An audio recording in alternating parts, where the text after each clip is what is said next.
Hello everyone, welcome back to Agricultural Sciences. This is Alok Dwivedi. तो आज जो topic हम लोग डिस्कस करने वाले हैं वो आपके सामने यहाँ पर लिखे हुए हैं। जैसे कि सब सरफेस इरिगेशन के बारे में हम लोग डिस्कस करेंगे। जैसे कि सरफेस इरिगेशन हम लोग जो है डिस्कस कर चुके हैं। आज जो डिस्कस करेंगे वो सब सरफेस के बारे में होगा, है ना। तो पहला पॉइंट ये है आपका मेन कि किस पॉइंट के अंडर हम आज के जो टॉपिक्स हैं वो डिस्कस करेंगे। तो मेन आपका जो पॉइंट होगा यानी कि मेन जो हेडिंग होगी आपकी वो सब सरफेस और सब सॉइल इरिगेशन होगा। इसके अंदर हम लोग sprinkler irrigation, drip trickle irrigation और टाइफून सिस्टम और ड्रिप इरिगेशन एक ही चीज़ है, और माइक्रो इरिगेशन, इन सभी के बारे में पढ़ेंगे। और ये सभी आपके एग्जाम में आते जरूर है ना। खास करके जो बीएससी एग्रीकल्चर के स्टूडेंट है उनके लिए तो बहुत इंपॉर्टेंट है ये चीज़। हालांकि इंपॉर्टेंट सभी स्ट्रीम के लिए है, बट इनके लिए मोस्ट इंपॉर्टेंट है। ठीक है, तो ये देखिए कुछ एट अ ग्लैंस आप समझ लीजिए किसके बारे में हम लोग डिस्कस करने वाले हैं। तो चलिए अब शुरुआत करते हैं।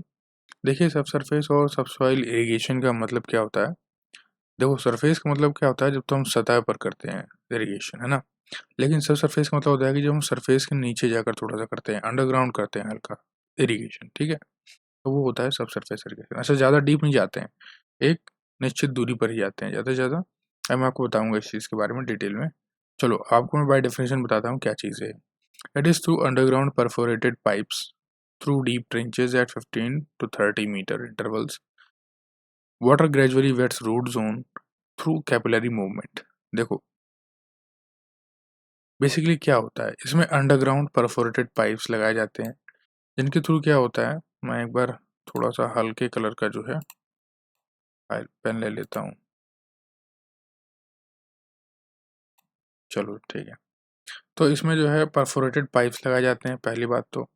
फिर दूसरा डीप ट्रेंचेस होते हैं इसमें, जिनकी साइज़ क्या होता है 15 to 30 मीटर इंटरवल्स होता है। मतलब कि एक ट्रेंच अगर आपने बना दिया तो 15 से 30 मीटर की दूरी आप उसमें रखिए। बेसिकली ये पाइप और ये ट्रेंच के माध्यम से जब आप ट्रेंच बना देते हो, उसमें पाइप बिछा देते हो अंडरग्राउंड परफोरेटेड पाइप्स, तो इसे होता क्या है ना। क्या आप मुझे बता सकते हो इससे क्या होता है। क्या इसको जो है अंडरग्राउंड करने के लिए ये जो आपका पानी जो सनलाइट की वजह से जो इवेपोरेट हो जाएगा, क्या इस वजह से इसको अंडरग्राउंड किया जा रहा है ना। कुछ आप दिमाग में आपको इस तरह के माइंड्स में आना चाहिए कि आखिर हम उसको नीचे क्यों कर रहे हैं। तो देखिए हम परफोरेटेड पाइप्स का यूज़ इसलिए कर रहे हैं, ये जो एक वर्ड लिखा है ना रूट जोन को हम यहाँ पर वेट करना चाहते हैं। ठीक है, वो भी किस मूवमेंट के थ्रू, कैपिलरी मूवमेंट के थ्रू, यानी कि कैपिलरी मूवमेंट के थ्रू, यानी पास होता रहेगा एक ग्रेनुअल से बढ़ेगा आगे, फिर आगे बढ़ेगा एक स्टेप, फिर आगे बढ़ेगा एक स्टेप, है ना। ऐसे मतलब दाना पर दाना, दाना बाय दाना, इस तरीके से कह सकते हैं। ठीक है, इस तरीके से पानी का मूवमेंट होगा धीरे धीरे, है ना। कैपिलरी मूवमेंट इसको आप बोलते हो, क्या बोलते हो, कैपिलरी मूवमेंट बोलते हो इस तरह के पानी के मूवमेंट को, यानी कि जो ग्रेजुअल प्रोसेस में बढ़ता रहता है एब्जॉर्ब करते करते, ठीक है। तो वो चीज़ है यहाँ पर। तो ये सबसॉइल इरिगेशन भी एक तरीके से हम क्यों पढ़ रहे हैं, क्योंकि हमें वाटर को मैनेज करना है। यानी कि जो वाटर हम लोग एक्सटेंसिवली यूज़ कर रहे हैं, ठीक है, बिना उसके जुडिशियस यूज़ के बस हम लोग जो है लापरवाही के साथ उसको एक्सेस अमाउंट में इनकॉर्पोरेट कर देते हैं फील्ड में, तो वाटर लॉस के जो चांसेस हैं वो अकर होने लगते हैं। तो इस चीज़ को रिड्यूस करने के लिए हम लोग सबसॉइल इरिगेशन और वाटर मैनेजमेंट के अंदर इरिगेशन को पढ़ते हैं, वाटर मैनेजमेंट के बारे में, ठीक है। इसके मेरिट्स क्या हैं सबसॉइल इरिगेशन के, देख लीजिए।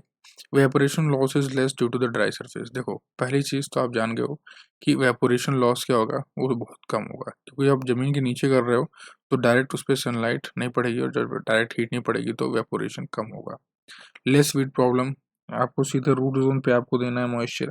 तो जो आपकी जो ग्रासेस होती हैं जैसे सायनडॉन, डेक्टिलॉन है, तो ये सब ग्रासेस क्या है, इनकी रूट्स कभी डाई नहीं होती हैं। अगर इनको मॉइस्चर मिला, इनको फेवरेबल इन्वायरमेंट इनको मिला, तो ये दोबारा से क्या होते हैं, ग्रो हो जाते हैं वेट्स। तो जब आप डायरेक्टली रूट जोन पे दे रहे हो, है ना, एक डेफिनेट डेप्थ पे आप दे रहे हो इसको मॉइस्चर, तो चांसेस क्या है कि बहुत कम वीड होंगे आपके, है ना।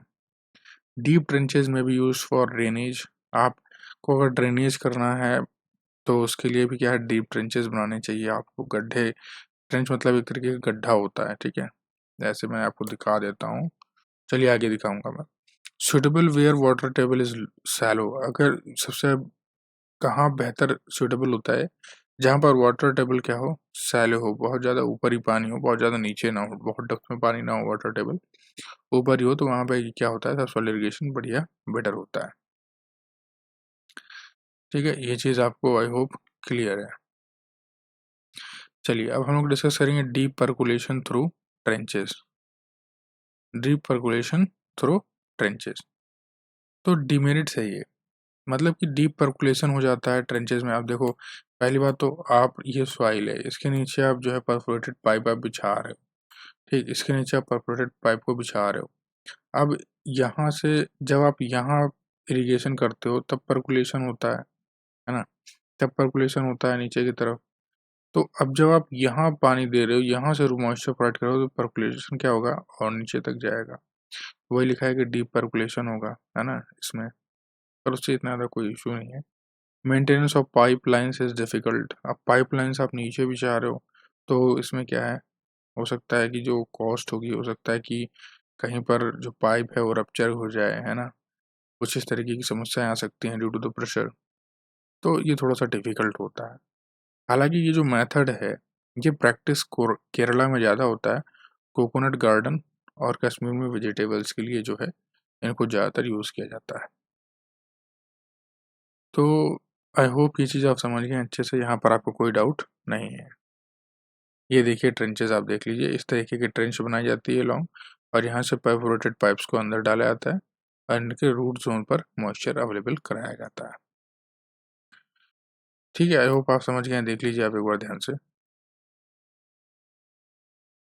चलिए अब हम लोग नेक्स्ट टॉपिक को डिस्कस करते हैं, जो कि है आपका स्प्रिंकलर इरिगेशन। ठीक, इसमें क्या है कि water is applied as the spray और as the rain over the crop. अरे इसमें देखिए, बारिश की तरह, मतलब आप जो है पौधे को बारिश की तरह सींचते हो, उसको मॉइस्चर प्रोवाइड करते हो, जैसे बारिश नॉर्मली नेचुरली गिरता है, वैसे आप इसमें आर्टिफिशियल वाटर को भी एज अ रेन की तरह इनकॉर्पोरेट करते हो फील्ड में। रेट ऑफ वाटर डिलीवरी क्या होगी, वो ज़्यादा होती है, जैसे 1000 लीटर पर आवर, 1 घंटे में आपका 1000 लीटर पानी जो है इसमें डल जाता है फील्ड में, ये इसकी वाटर डिलीवरी रेट है। और it operates at the pressure of more then 2.5 बार, 2.5 बार के प्रेशर जब ज़्यादा होगा तभी ये ऑपरेट हो पाता है बढ़िया से। And throw water as spray up to the distance of more than 10 metre, और जो इसके स्प्रे की मीटर की जो यानी देखिए मैं बताता हूँ। अब देखो इसमें क्या क्या चीज़ें आपको मेन चीज़ याद रखनी है। पहला, रेट ऑफ वाटर डिलीवरी जो होगा वो 1000 लीटर पर आवर मिनिमम हो गया, हालांकि इससे ज़्यादा ही होता है, पर ये मिनिमम हुआ है, ठीक है। इतना होना भी चाहिए आपके फील्ड के लिए। और 2.5 बार का प्रेशर होना चाहिए, ठीक। और वाटर, अब इतना 2.5 बार का प्रेशर होने के बाद और 1000 लीटर पर आवर जब वाटर रेट होगा, तो ये जो वाटर, जो आप नोजल यूज़ कर रहे हो स्प्रे के लिए, जो स्प्रेयर है वो आपका 10 मीटर तक पानी फैलाएगा, 10 मीटर तक स्प्रे करेगा पानी को, ये इसकी डिस्टेंस हो गई, ठीक है। तो ये चीज़ आप, ये 3 फिगर आप जो है याद रखेंगे, जैसे कि कभी आपको बताना हो कि स्प्रिंकलर इरिगेशन कैसे जो है बेनिफिशियल है, तो आप बता पाओ। आप बताओगे कि 1000 लीटर पर आवर, मतलब 1000 लीटर 1 घंटे में जो है आपके फील्ड में डाल देगा पानी ये। 2.5 बार प्रेशर होना चाहिए इसका, तब आपका 10 मीटर से ज़्यादा डिस्टेंस को कवर करेगा एक स्प्रिंकलर, है ना। इस तरीके से आप बताओगे तो लोग थोड़ा सा कन्विंस होंगे। अब मेरिट्स देखते हैं इसके, तो क्या क्या इसके फ़ायदे हैं, क्यों इसको लगाना चाहिए, क्यों इतना अच्छा है ये स्प्रिंकलर सिस्टम, इसके बारे में समझिए। देखिए, नॉन कन्वीनियंस लॉसेस हैं, loss of water in the surface irrigation is 15 से 20% in well irrigated areas and 30 to 35% loss in canal and tank irrigated areas. तो यहाँ पे क्या है, नो कन्वीनियंस लॉस है। यूनिफॉर्म एप्लीकेशन ऑफ वाटर, पानी का जो यूँ कहें कि एप्लीकेशन पड़ता है फील्ड पर, हर एक जगह पर सरफेस पर, तो वो यूनिफॉर्म होता है, कहीं पर ज़्यादा कम नहीं होता। इरिगेबल, जो आपकी इरिगेबल एरिया है वो इंक्रीज जाती है 1.5 to 2 times with the same amount of water, ठीक है। Saving of water from 25 to 50% for water for different crops. देखो, अब आप इसमें जैसे कि आप पूरा पढ़ते ही आ रहे हो, ये सब चीज़ें हम किस लिए कर रहे हैं? पानी को बचाने के लिए। तो 25 से 50% की जो है पानी की बचत इसमें हो जाती है और आपकी लैंड भी जो है 10 से 16% बच जाती है, ट्रेंचेस वगैरह नहीं बनाना पड़ता है इसमें और no risk of run off, erosion and inundation, इस तरह का कोई भी इसमें रिस्क नहीं होता है। तो आई होप ये चीज़ अब आपको क्लियर है कि स्प्रिंकलर इरिगेशन क्यों आपके लिए इम्पोर्टेंट है। और भी मेरिट्स हैं जैसे suitable for sandy soils, shallow soils where land levelling is difficult, steep slopes and rolling topography and undulating land. तो यहाँ के लिए भी क्या है, जैसे मान लीजिए माउंटेनियस या हिली एरियाज है तो वहाँ पे आप स्प्रिंकलर इरिगेशन का यूज़ कर सकते हो, सैंडी सॉइल्स में यूज़ कर सकते हो। Suitable for areas where water and labour scarcity, जहाँ वाटर और लेबर स्कैरसिटी वहाँ तो भाई है ही काम की चीज़ ये। Suitable for saline soil to leach salt, saline soil के लिए बहुत बेहतर है। Sprinkling of water before frost occurrence helps in maintaining higher temperature and minimizing the frost damage. तो अगर आप स्प्रिंकलिंग कर देते हो वाटर का फ्रॉस्ट होने से पहले तो क्या होता है कि हायर टेम्परेचर को मेंटेन करके रखता है और जो फ्रॉस्ट डैमेज है उसको मिनिमाइज कर देता है स्प्रिंकलर इरिगेशन। डीमेरिट्स क्या है, क्या क्या नुकसान है? Not use under the high wind velocity, अगर हाई विंड वेलोसिटी बहुत ज़्यादा हवा बहती है तो फिर ये आपका काम कर नहीं होगा, कारगर नहीं होगा। Not suitable for the areas with the hot dry winds, जहाँ हॉट ड्राई विंड्स है वहाँ भी ये सुटेबल नहीं है। Power requirement are usually high since it operates at the pressure of 0.5 to 1.0 kg per centimetre square. Power requirement की जरूरत तो इसमें पड़ेगी आपको। हाई इनिशियल कॉस्ट, शुरू में तो इनिशियल कॉस्ट ज़्यादा है, तो ये थोड़ा सा समझने वाली चीज़ है। ये देखिए, ये है आपका स्प्रिंकलर इरिगेशन। इसके लिए गवर्नमेंट स्कीम्स भी चलती हैं और गवर्नमेंट इनके लिए सब्सिडी प्रोवाइड करती है। अगर आप स्प्रिंकलर इरिगेशन को अपने खेतों में अपनाते हो तो इसके लिए आप जो कृषि कार्यालय है जिला का वहाँ आके जाके आप संपर्क कर सकते हैं। ड्रिप ट्रिकल इरिगेशन, देखिए ये क्या होता है। इसे मतलब बूंद बूंद करके सिंचाई होती है, देख लीजिए। डिस्कवर्ड इन इसराइल, इसराइल में इसको डिस्कवर किया गया था, वहाँ इसका प्रचलन है। और discharge rate of water per dripper is generally 1.1 to 4 litre, 1.4 कह रहा था मैं, 1 टू 4 लीटर पर आवर। यानी कि जो वाटर है आपका वो ड्रिपर से जनरली कितना डिस्चार्ज होगा, 1 से 4 लीटर पानी 1 घंटे में डिस्चार्ज हो जाएगा पर dripper. And water diffuses by the capillary action in the soil. देखिए इसमें सबसे मेन चीज़ आप देख रहे होगे कि जो स्प्रिंकलर है और आपका ड्रिप ट्रिकल है और इससे पहले जो आपने सब सरफेस पढ़ा था उसमें तो मैंने बता ही दिया था।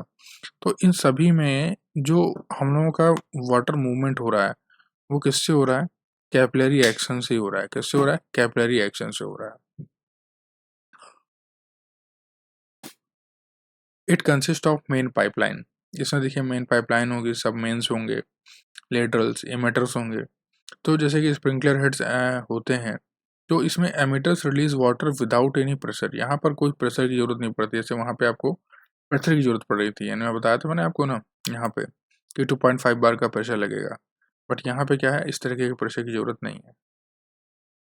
तो the discharge of most emitters ranges between less than 1 litre per hectare to 15 to 20 litre per hectare, यानी कि 1 लीटर प्रति हेक्टेयर से लेके 15 से 20 लीटर प्रति हेक्टेयर तक जो है एमीटर्स की रेंज आती है। जिस तरह की आपको जरूरत है उसको आप ले सकते हो। The number of ammeters per unit area depends on the plant spacing, यानी कि अब प्लांट की स्पेसिंग आपने एक प्लांट कितनी कितनी दूरी में आपने लगाया है उसके हिसाब से आप एमीटर्स लेते हो, खरीदते हो। सॉइल कैरेक्टरिस्टिक कैसा है, रूट डेवलपमेंट कैसा है, डिस्चार्ज ऑफ एमीटर किस तरीके का आपको चाहिए, एमीटर कितना पानी डिस्चार्ज करना है, उसके हिसाब से आप इसको ले सकते हो। The lateral is looped around the basin of the plant, ये जो लेटरल होता है इसको बेसिन, जो प्लांट का बेसिन होता है उसके अराउंड इसको लूप कर दिया जाता है, जिससे कि so that to get more number of emitters for each plant, जैसे कि ज़्यादा से ज़्यादा एमीटर्स जो है प्लांट को मिले और अच्छे से इरीगेशन वहाँ पर अवेलेबल हो।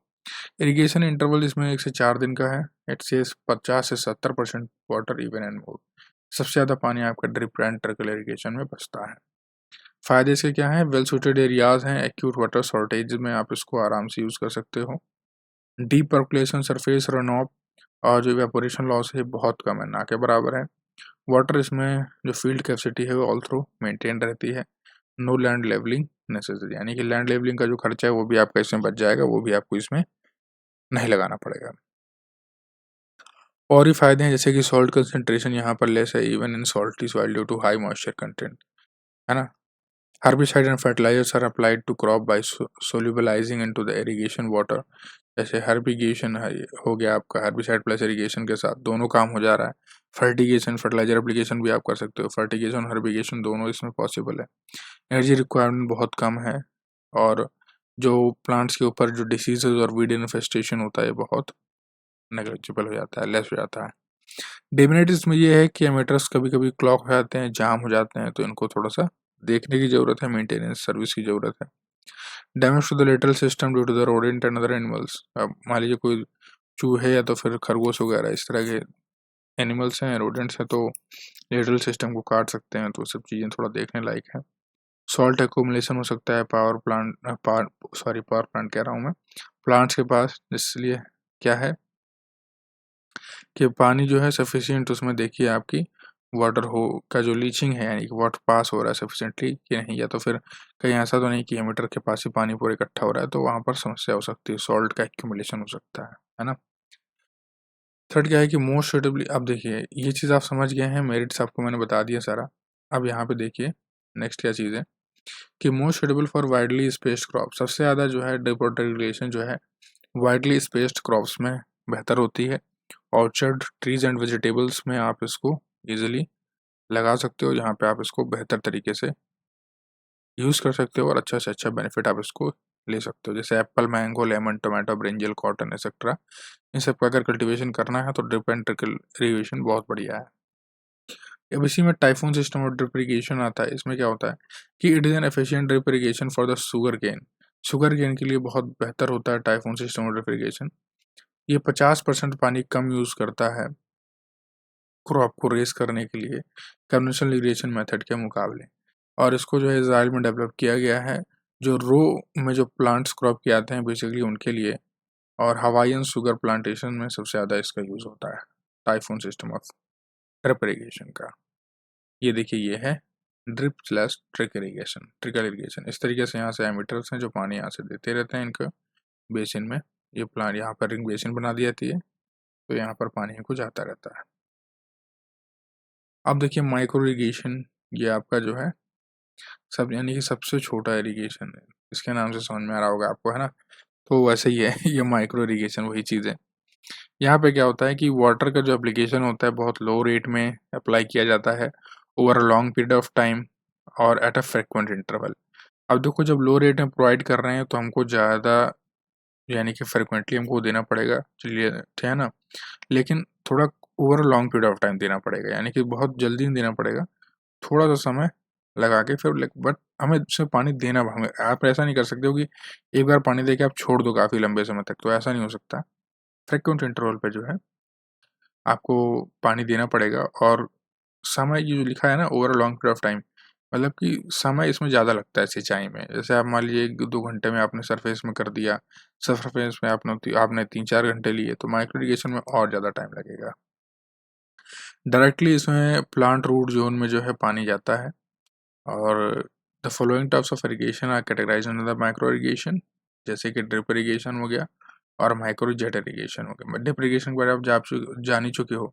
माइक्रो जेट इरिगेशन के बारे में बता देता हूँ आपको। इसमें क्या होता है कि water leaves the jet eight the pressure of nearly 1 बार। 1 बार के प्रेशर के साथ पानी इसके जेट से निकलता है, और वाटर को कहाँ तक कितनी डिस्टेंस तक थ्रो करता है, 1 से 4 मीटर तक, और वाटर डिस्चार्ज इसमें होता है 5 से 160 लीटर प्रति घंटे। काफ़ी ज़्यादा बेनिफिशियल है।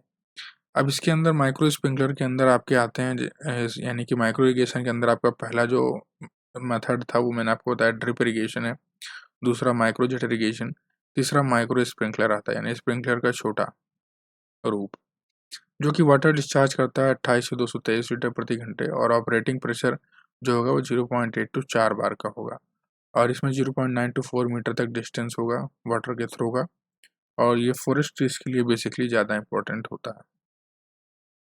नेक्स्ट है हमारे पास bubbler irrigation.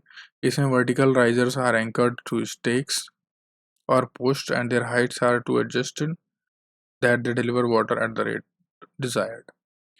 Water bubbles out of open vertical tubes practised in mango and coconuts, ये भी सेम वही है, बबलर इरिगेशन है। इसका मैं आपको फ़ोटो नहीं दिखा पाया, चलिए मैं नेक्स्ट जो हम लोग का लेक्चर डिस्कस होगा टॉपिक, वहाँ पर हम लोग मैं आपको वाटर बबलर इरिगेशन का इमेज दिखाऊंगा, तो आप ज़्यादा बेहतर समझ पाओगे। पुडिंग क्या होता है, तो irrigation before sowing of crop is known as puddling, यानी कि बोने से पहले जो आप इरिगेशन करते हो फील्ड पे, उसको आप पुडिंग बोलते हो। ठीक है, आई होप ये चीज़ आपको क्लियर है, यहाँ पर कोई डाउट है नहीं। कोई डाउट होता है फिर भी तो आप मुझसे पूछ सकते हो कमेंट सेक्शन में, मैं उसको रिप्लाई आपको ज़रूर दूंगा। और दोस्तों मैं आपसे कहना चाहूँगा, वीडियो अगर आपको अच्छा लगा तो आप वीडियो को लाइक करें, कमेंट करें और अपने दोस्तों के साथ शेयर जरूर करें। अगर आप नए हैं तो चैनल को सब्सक्राइब कर लें, इस तरह की यूज़फुल वीडियोस आपको चैनल पर लगातार मिलते रहते हैं। तो इसी के साथ दोस्तों, जय हिंद, जय Bharat, have a great day.